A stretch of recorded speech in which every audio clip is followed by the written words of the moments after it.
If your 2006 Honda Accord key fob isn't working, the most common issue is a dead battery. The key fob uses a CR2032 battery that typically lasts 2 to 5 years.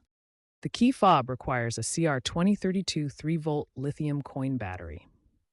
This small battery powers the radio frequency transmitter that communicates with your car's immobilizer system. First, carefully pry open the key fob using a small screwdriver. Be gentle to avoid damaging the plastic housing.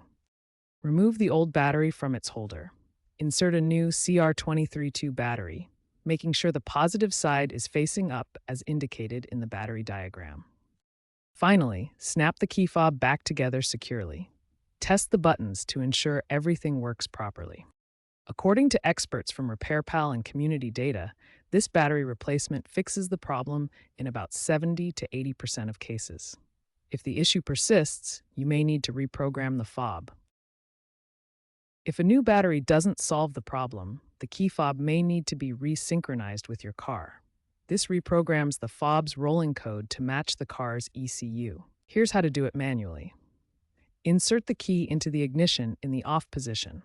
2. Press and hold the lock and unlock buttons on the fob simultaneously for 4 to 5 seconds. 3. Cycle the ignition from off to on 5 to 10 times within 10 seconds. 4. Press the lock and unlock buttons again to sync the fob. If this still doesn't work, RF interference may be the issue, so test the fob in a garage or area away from potential interference. If issues persist, consult a professional. According to a 2025 NHTSA survey, reprogramming solves 90% of key-related issues in older cars.